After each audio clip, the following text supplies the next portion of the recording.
Welcome to Finding Alara, a safe space where authors, artists, and creatives share their world-building style and mindfulness tactics. Brought to you by Bushland Castle Productions, a micro-publisher with an author support platform that nurtures creative growth and storytelling excellence.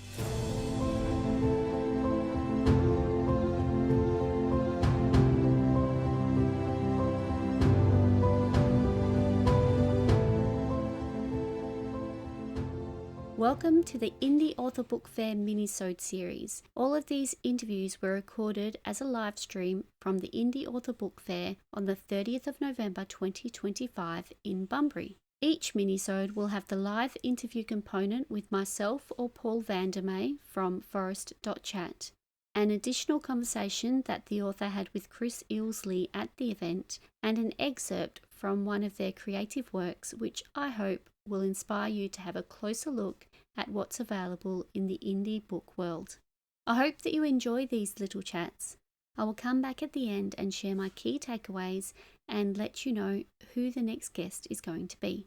Interview number 1 of 27 is E.A. Olivieri, also known as Emily. E.A. Olivieri never thought she'd be an author, but after writing out of boredom while on maternity leave, she discovered a passion for it. She loves all things dark and fantastical and channels that through her writing. When E.A. Olivieri isn't creating new worlds, she's working on an art project or playing video games with her son and partner in their West Australian home. E.A. Olivieri is the author of 2 books. Her first book, Ashwood and Brimstone, has the hook. Princess Evelina has endured much to ascend to the Ascidian throne. Now an occult abomination threatens to bring an end to the High Elves altogether. Her second book is Of Greed and Glory. The hook is the high seas, a heading, and a hangover.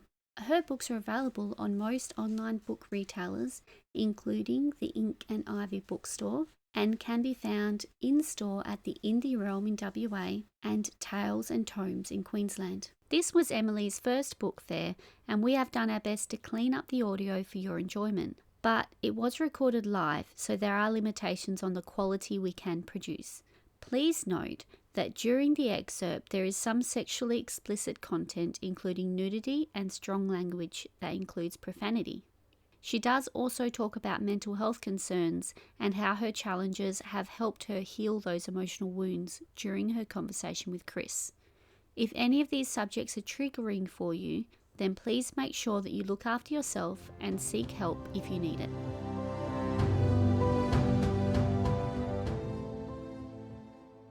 Hello everyone, I'm here with E.A. Olivieri, a fantastic author. We've got her book here, Ash and Brimstone and Greed and Glory.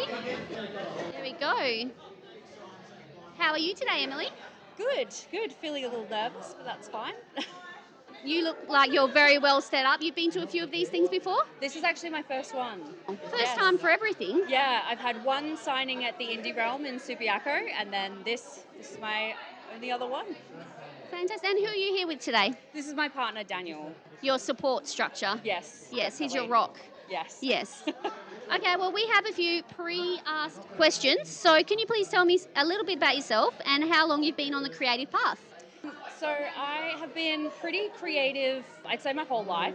I'm from a family of artists, so we've all been very more on the visual side. Writing-wise, I've dabbled in stories for a while, but never really taken writing seriously until COVID, which I feel like is quite a popular answer Quite for a common, lot of people. yeah. And then it was just kind of, I had the time to finally actually sit down and write a full thing, and that was Ashwood. And then I designed all my own covers as well. So, yeah, just been creative for quite a while. Fantastic. That's awesome. What are 5 words would best describe the type of author that you are? Chaotic, brainfoggy, obviously. Yeah, I'm not sure. I'm a slow writer. I take my time, but I make sure that it's perfect. As perfect as I can get it. Definitely a perfectionist. Yeah, I think that's the best that I can think of at the moment.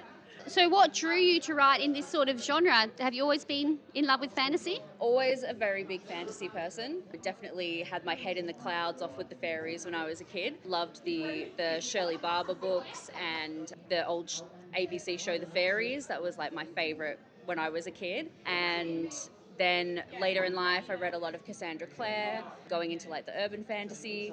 Discovered Sarah J. Maas when I was a little bit older. Tolkien, I have a Tolkien tattoo, so definitely once I'd gotten into like the higher fantasies, that's pretty much inspired all of this. But yeah, and lots of fantasy video games as well. They are quite inspiring, fantasy video games. It's so good to Yes. immerse yourself into them. Yes. When you first chose independent publishing for your books, did you realise how hard it was going to be? Did you have a clear understanding? I was pretty knowledgeable before I started publishing, before I committed to it. I did a lot of research and I was really involved in the Authortube community. So authors that are posting on YouTube a lot, and got a lot of information there.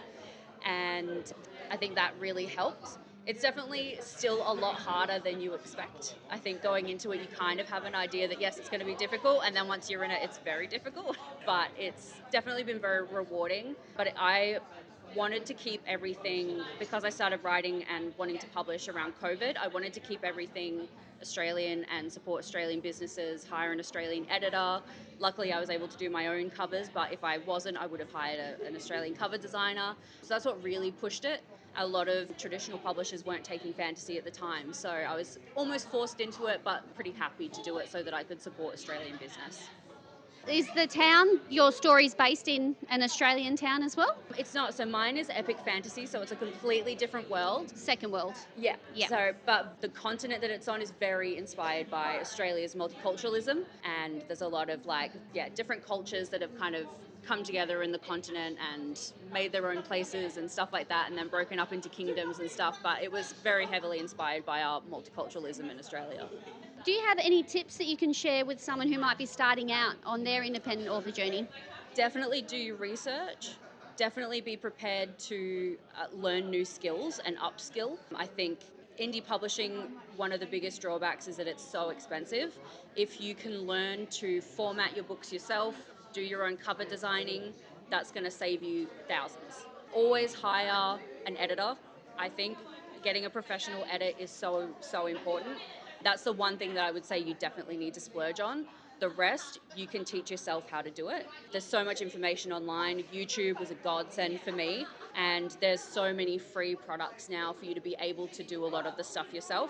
There's a really good publishing program called Affinity that's just become free, and that's exactly what I used to do both my covers and all my internal formatting. And then I think another thing would be when you're doing your ebooks and formatting your ebooks, it's very tempting to put pretty pictures in the chapters, but that makes it very difficult for vision impaired readers who might be using an auto read feature. And so I think for accessibility, it's really important to just keep your ebooks as boring as possible, just so the visually impaired people can use their auto readers and it's not going to interrupt any of the flow of the book for them.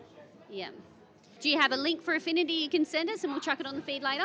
Yeah, I definitely can. I definitely will, because I highly recommend the product. There is a bit of a learning curve. It's very professional design software, but there's so many tutorials on YouTube and there's so many help books. Their website is great as well for information, and it's just a great program. I highly recommend it.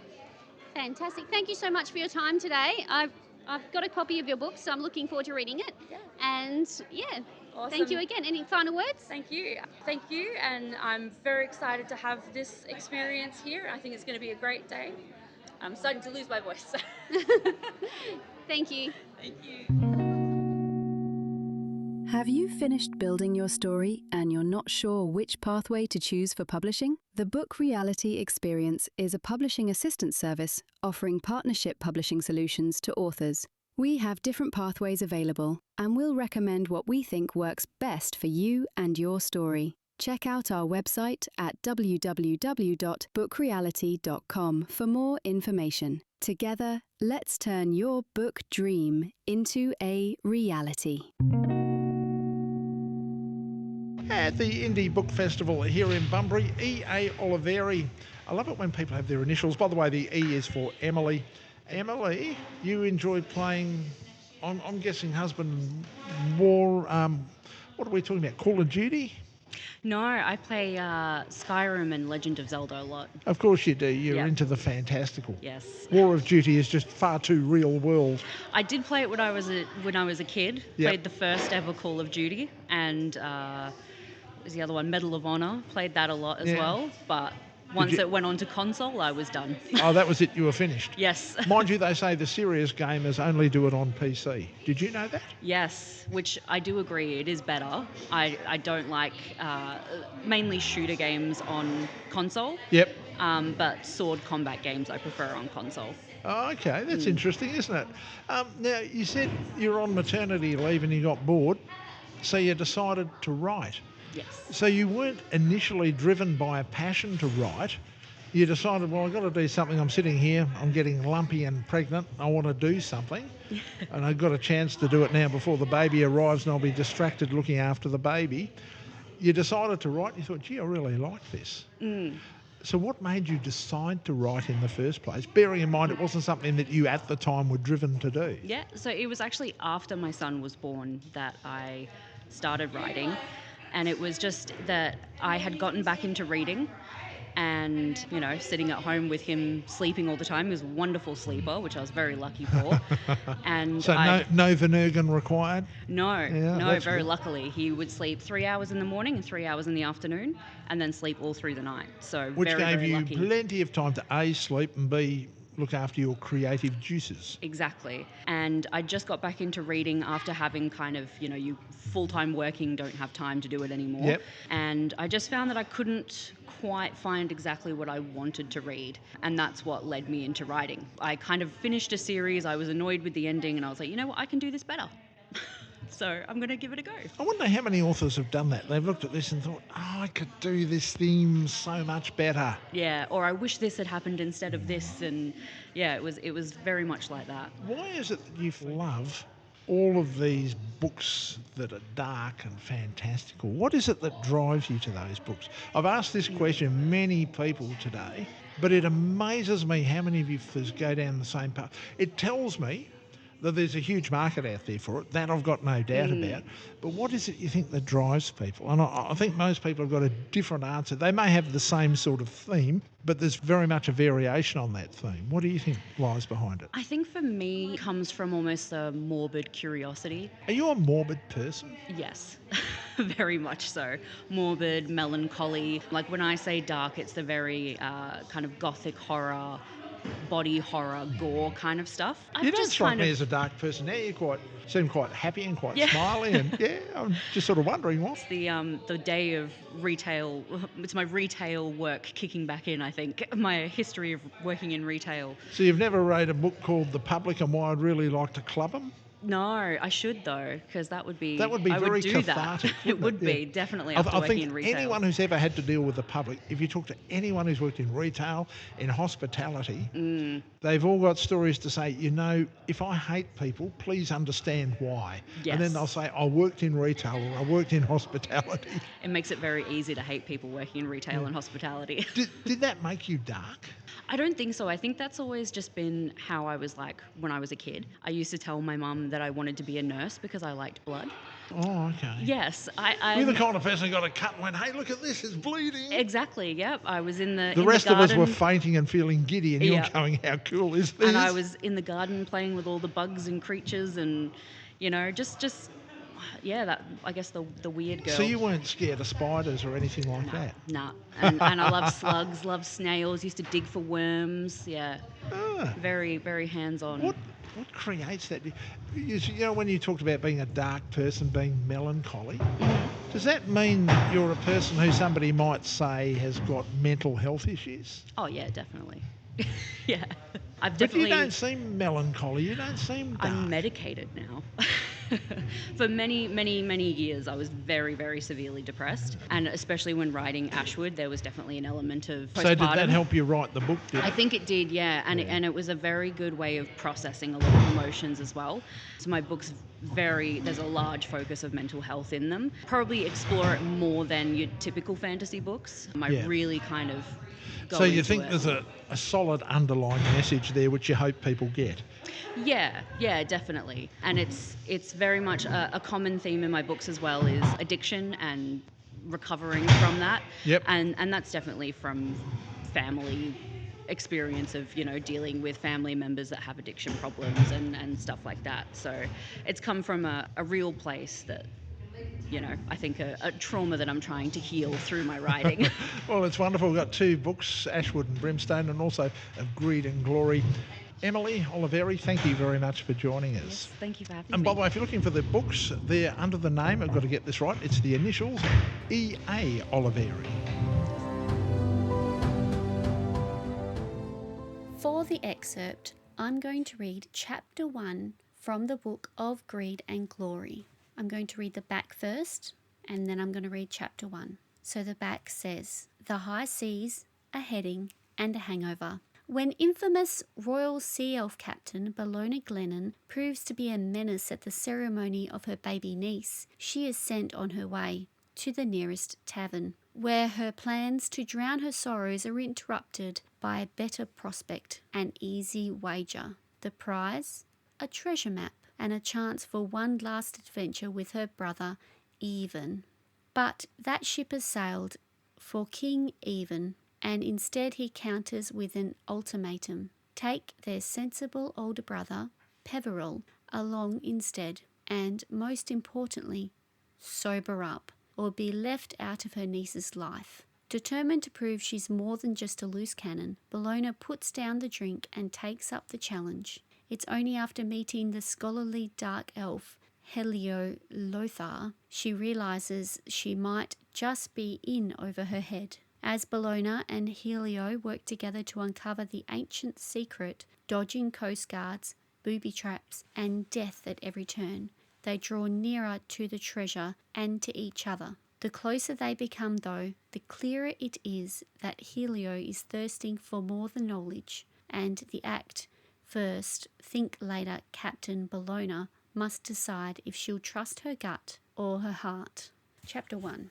I broke through the pile of cushions, sucking in a much-needed gulp of fresh air. The sun was shining harshly through the open window, and I winced as the noise from the docks below echoed inside my pounding head. My stomach turned, and I feared I would lose its contents before I could make it to the window, or a chamber pot. I pulled myself up through the mountain of mismatched silk, tassels, and frills, being careful to climb over the pale, naked bodies and limbs of the Ascidian paramours that had kept me company the night before. I might have still been legless, but that wasn't going to stop me appreciating the sight of bare breasts and buttocks in the morning. A body to my right rolled over and grabbed my ankle. "Bellona, where are you going?" he asked. I couldn't remember his name. Had we picked him up in the tavern or on the street? "To piss and throw up. Want to join me?" He groaned and rolled back over. "Not into that." I shrugged and continued on. We started at the palace, a dinner with Even and Islena. Then I left with some servants and headed into town, unable to stand the disapproving looks from my sister-in-law any longer. We drank in the tavern for hours, smashing down tankard after tankard. I was then led to a back alley den where we smoked some strange orally substance that left us senseless for only the mother and father knew how long. And then we ended here, the only whorehouse in the whole of Lonthia.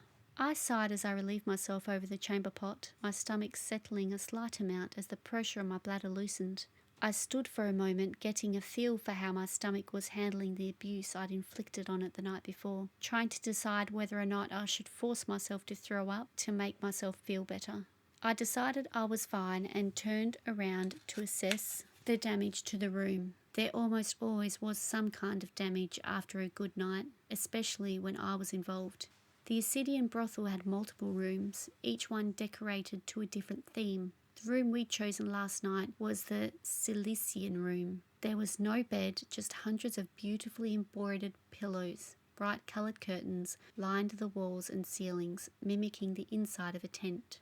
What little furniture there was had been made in the same raw style that real Cilician furniture was, like the chairs carved out of tree stumps that, from the back, still look like a regular old stump. It was the same with the vanity toward the back of the room, where an Ascidian elf was fixing her black hair in the dirty mirror. I frowned at the reflection in the mirror. I didn't remember her either. I usually made it a point to remember everyone I slept with, but the last night was a blur. All I could recall were flashes of limbs and the glorious sounds of pleasure.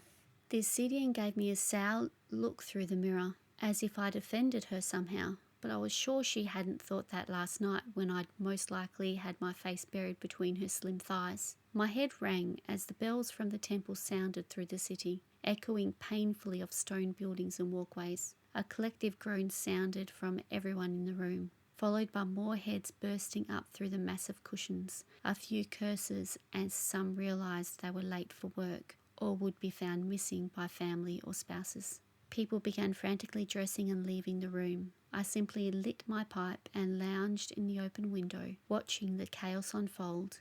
For fuck's sake, Bologna.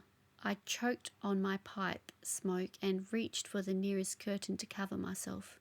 Darius, what the pit are you doing here? Looking for you in the only place you could be, my brother's eyes were fixed to the ceiling of the room. You're late. Hurry up and get dressed. Even is pissed. What for? I'm enriching his economy, I said, taking a drag from my pipe. And missing his daughter's blessing. Ooh. I pushed off the windowsill and dug for clothes. Any clothes that I could find that were half suitable for a blessing ceremony. If Even was pissed, Islena would be murderous, and I was already on her shit list after leaving halfway through dinner last night. I threw on the first shirt I found. It was too tight on my arms and shoulders. The pants I found too big. Somehow I managed to dig up my own boots in the mess. I dashed past Darius in the doorway, smoothing my hair back with the layer of grease that coated it from my hard night. You look like shit, Darius observed. Gee, thanks, I shot back. We raced up the winding stone path to the temple, the streets thronging with people longing to be included in the affairs of the royals, and pushed through the circle of guards, keeping the people back, both of us breathless and covered in sweat.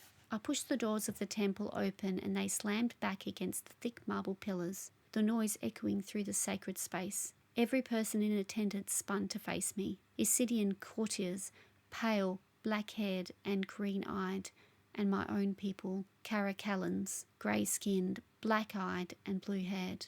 My shoulders sagged. I offered a small smile to my brother and his wife, standing centred over the altar, their newborn nestled in their arms. I could tell Even was furious.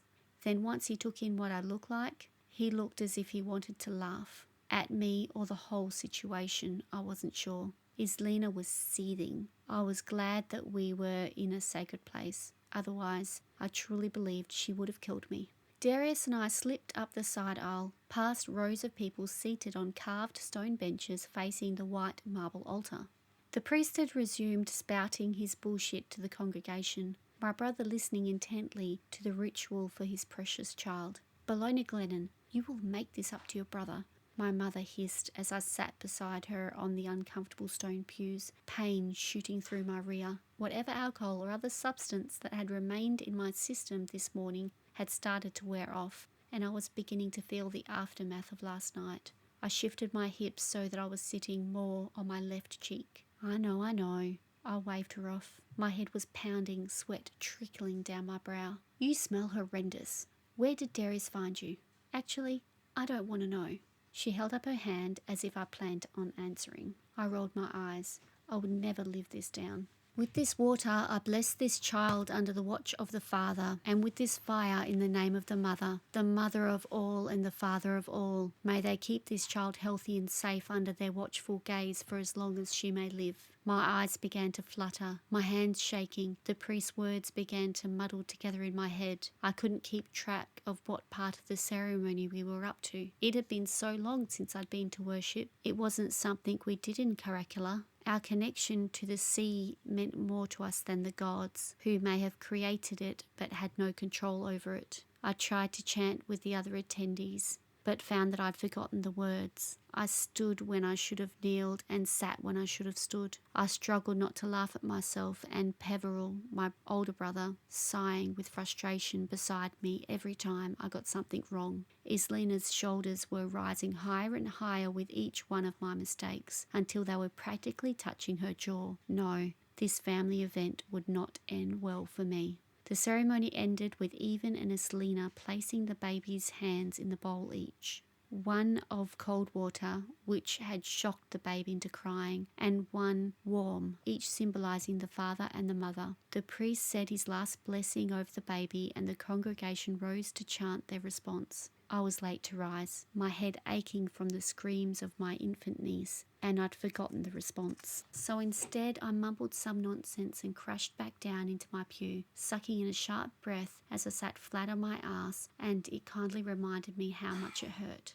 I now present to you Princess Evelina Elserine Glennon of Isidia. Blessed by the mother and father, the Isidian preacher proclaimed. The crowd erupted with cheer. I shrunk back from the noise, practically cowering behind my mother as my head throbbed. Evelina, I almost laughed. It showed how lacking in creativity my brother and sister-in-law were. Elserine, that I could let pass, homage to her matrilineal lines. My mind got to thinking of what Queen Elspeth could have been like to have a daughter like Islina. She had either been absent or a brute, surely to produce such a bitch of a daughter. I followed my family as they exited the temple, not likely to enter another until my next niece or nephew was born. Instead of continuing with them to fawn over the baby and her newly revealed names, I walked to the side of the temple and emptied my stomach behind a bush. The rush of the morning had been too much after what I'd done to myself the night before.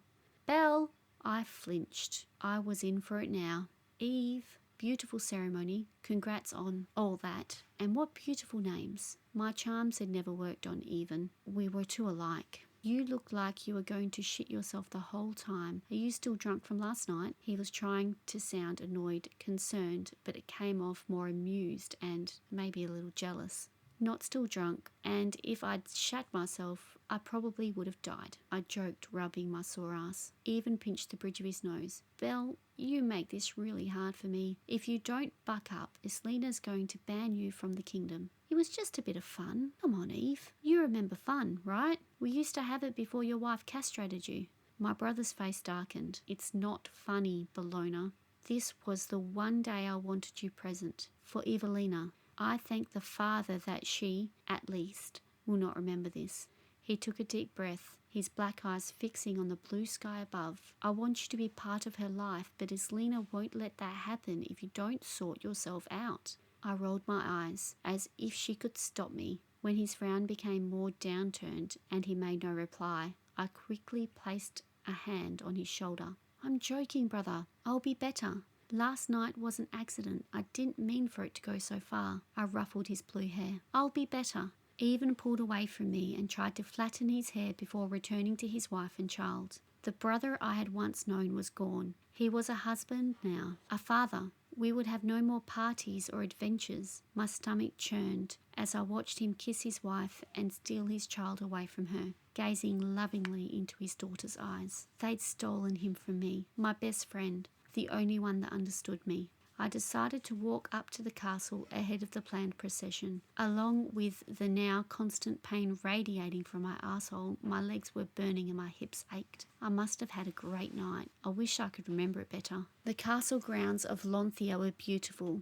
I had to give Islina that. She knew how to look after a palace. The walls were clean, the white stones glowing so brightly in the sun that it made my head throb to look at them. The garden was well maintained, nothing overgrown or creeping. In Caracalla, we cared more for our ships. The villages were mostly wooden shacks, the castle little more than a leaking ruin, but our fleets were a sight to behold. Even from the gardens of the palace, I could see them down in the docks, gleaming in the sun. I could spot my baby, the siren's shriek, from any distance. She was my pride and joy, a gift from my brother after completing my first voyage. It was an important coming-of-age tradition for my people. We had to complete a solo voyage to prove our strong knowledge of and connection to the sea, a tradition that made sense. We showed our respect to the sea, lest it swallow us whole, rather than spend the time in temples worshipping gods that couldn't give a rat's ass if we lived or died. There was not a scratch on her, not one single barnacle, and there never would be. My mother had cringed at the name when I'd excitedly yelled it at the second my great ship was presented to me. It was a nod to her heritage, one she would never confirm, but also never deny.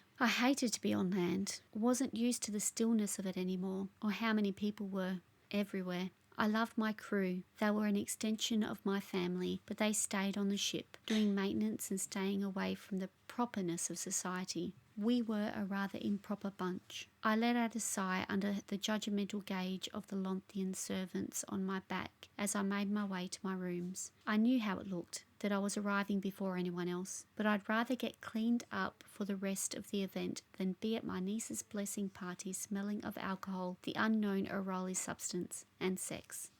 Okay, so that wasn't the full chapter. I think that is definitely a good enough teaser, and if you like that, you can have a look online and get yourself a copy.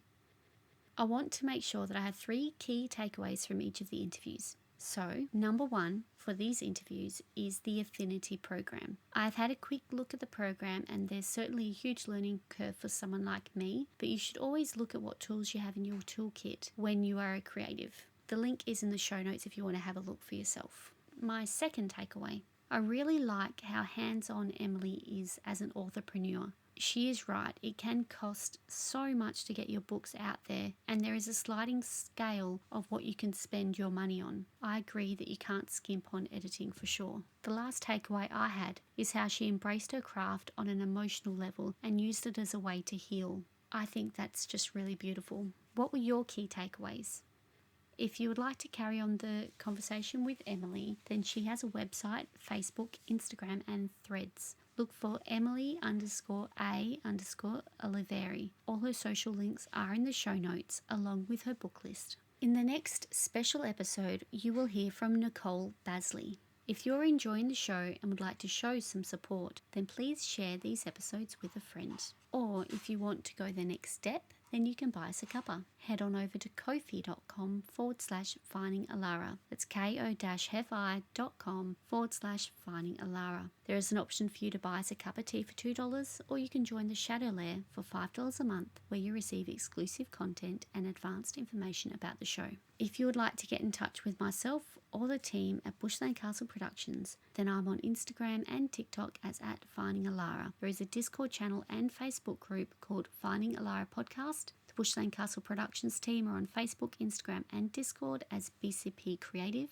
or you can check out the website bushlandcastleproductions.com for the most up-to-date information. If you would like to get a hold of Chris, then he's on Facebook as Chris Ilsley, and Paul Vandermeer is on Facebook and has his own podcast called Forest.chat. The music is brought to you today by @Keys of Moon Music and is called The Epic Hero. If you enjoyed listening to Finding Alara, have any questions, or just want to share your world with us, then please get in touch. Until next time, keep up the search for your Alara.